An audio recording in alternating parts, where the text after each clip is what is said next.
Hello student. So let's see development of lateral surface of a cylinder cut by auxiliary inclined plane.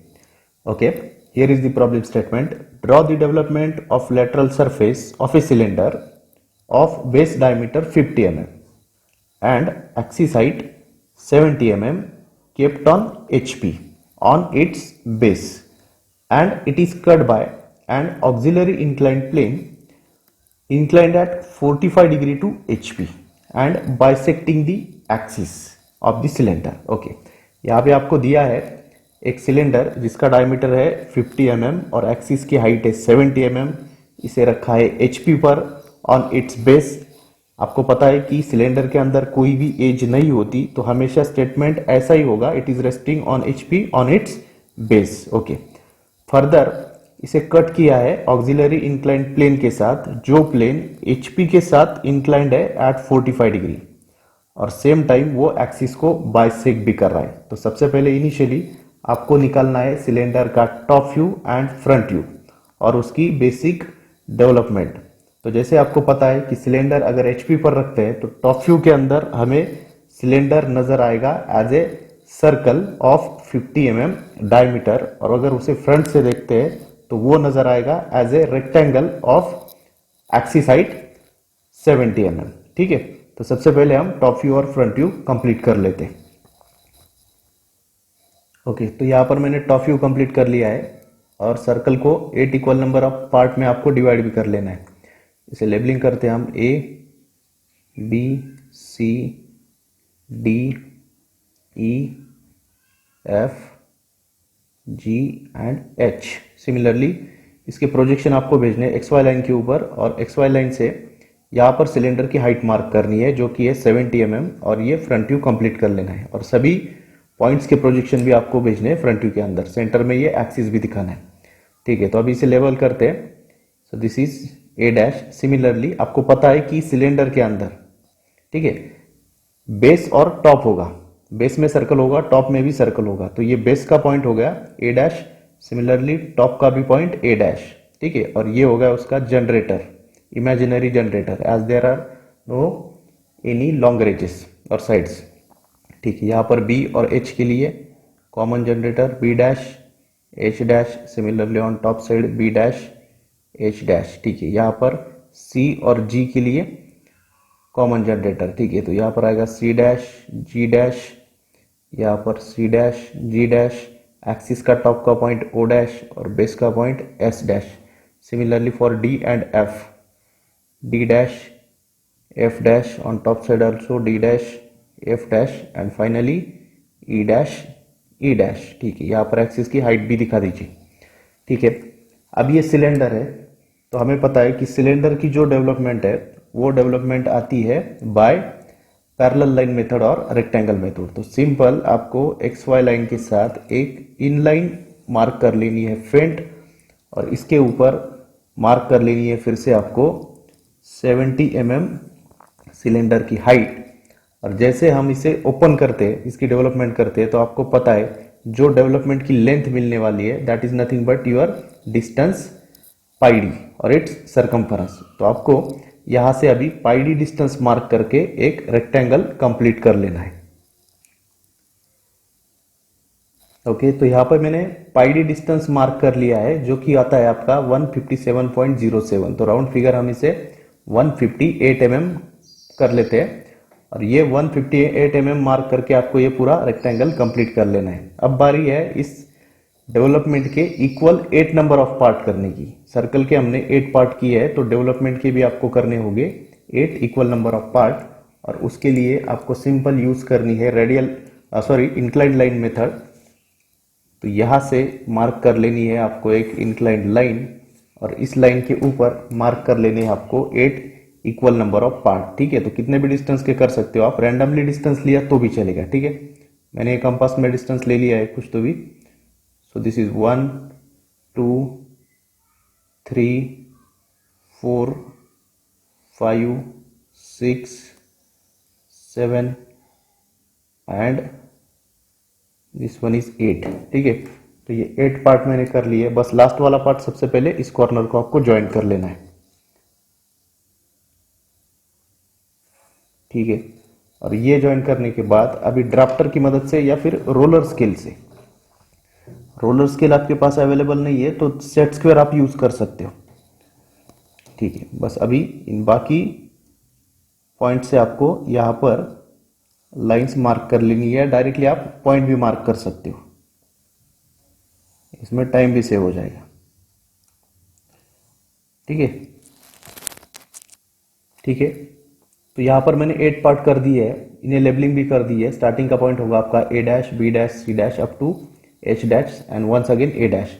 तो अभी इन सभी point से आपको perpendicular lines निकालनी है, ठीक है, so that you will get upper points also. Okay, तो यहाँ से मैंने ये सब जनरेटर्स ड्रॉ कर लिए है और टॉप के पॉइंट्स को भी लेबलिंग कर दिए। Now it's time to locate location of auxiliary incline plane, जो कि 45 डिग्री इंक्लाइंड है एचपी के साथ और एक्सिस को बाइसेक्ट भी कर रहे हैं। तो सबसे पहले एक्सिस को बाइसेक्ट करने के लिए आपको एक्सिस का मिड पॉइंट फाइंड आउट करना होगा।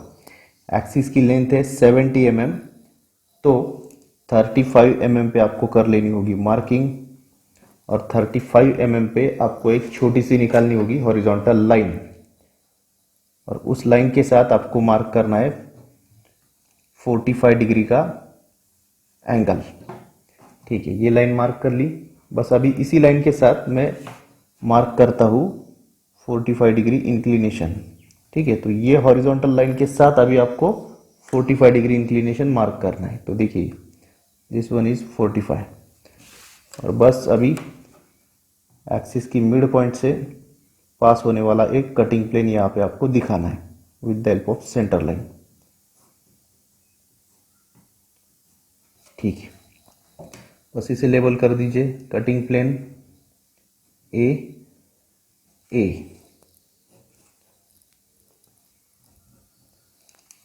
एक्सिस जो है और ये जो एंगल है, this angle is 45 degree inclination, यहाँ पर आप दिखा सकते हो दिस वन इज 45 डिग्री, ठीक है। अब इंटरसेक्शन जो मिल रहा है हमें, तो ये इंटरसेक्शन आप डायरेक्टली इसी जनरेटर्स के ऊपर ही हमें मार्क कर लेनी है, क्योंकि यहाँ पे कोई स्लांट एज नहीं है या कोई ट्रू लेंथ जो टॉप व्यू में पैरेलल है एक्स वाई लाइन को उसकी ट्रू लेंथ फ्रंट व्यू में मिलेगी, ऐसा कुछ नहीं है, ठीक है। ये डायरेक्टली हमें यहाँ पे ट्रू डिस्टेंसेस ही मिल जाते हैं। ओके, तो यहाँ पे मिलेगा सबसे पहले हमें point P A dash, similarly यहाँ पर बी और एच के लिए मिलेगा पी बी डैश और पी एच डैश, सिमिलरली यहाँ पर मिलेगा हमें P C dash and P G dash, this one. यहाँ पर मिलता है हमें पी डी डैश और मिलता है पी एफ डैश, और सिमिलरली यहाँ पर मिलता है हमें पी ई डैश। बस अभी ये सब डिस्टेंसेस आपको कंपास में लेने हैं from the base of this cylinder यहाँ से, ठीक है। तो सबसे पहले मैं फर्स्ट पॉइंट का डिस्टेंस लेता हूँ पी ए डैश का, ये डिस्टेंस, और इसे मार्क करना है on the generator of A dash, ठीक है। ये 2 बार आपको मार्क करना है। Similarly for point B and H, ठीक है, P B dash and P H dash, इसे मार्क कर दो on the generator of P dash B dash and H dash. Similarly अब आपको लेना है P D dash and P F dash के लिए, ठीक है। तो ये डी डैश के ऊपर मार्क करना है और एफ डैश के ऊपर मार्क करना है। And finally for E dash, तो ये पी ई डैश का डिस्टेंस लेना है और यहाँ पर ई डैश के ऊपर मार्क कर लेना है। तो यहाँ पर हमें इंटरसेक्शन मिले, ठीक है, जी डैश का बाकी है शायद, ठीक है, ये डिस्टेंस रह गया। तो ये सी डैश के ऊपर C dash and G dash, ठीक है। तो सभी इंटरसेक्शन यहाँ पर हमें मिल गए। यहाँ पर भी लेबलिंग कर देते हैं हम, this one is P A dash, this one is P B dash, P C dash, P D dash, P E dash, P F dash, P G dash, then P H dash and once again P A dash, ठीक है। बस अब इन सभी point से पास होने वाला एक smooth curve आपको निकालना है। जैसे कि अभी इसमें भी कोई साइड नहीं है, लॉन्गर एजेस नहीं है, तो यहां से आपको सिर्फ स्मूथ कर्व निकालना है। ओके, तो ये देखिए मैंने एक स्मूथ कर्व यहाँ पे ड्रॉ कर लिया है। ये कर्व आपका स्मूथ ही आना चाहिए, यूनिफॉर्म आना चाहिए, यहाँ पे कोई ऐसे बम्प्स या जिगजैग मोशन में कर्व नहीं आना चाहिए, ठीक है। और स्ट्रेट लाइन में भी वो नहीं होना चाहिए। तो देखिए यहाँ फ्रंट व्यू के अंदर भी सिर्फ ये एक्सट्रीम आउटसाइड जनरेटर जो है ये और ये, बस इसे ही आपको डार्क करना है और बेस को डार्क करना है। अब देखिए इसमें टॉप व्यू के अंदर हमने ए जो पॉइंट है ये यहाँ पे मार्क किया था। अगर कोई स्टूडेंट ए पॉइंट यहाँ पे मार्क करते हो या क्लॉकवाइज लेबलिंग करते और एंटी क्लॉकवाइज लेबलिंग करते तो भी आपका डेवलपमेंट का ये जो फाइनल शेप है ये चेंज हो सकता है, ठीक है।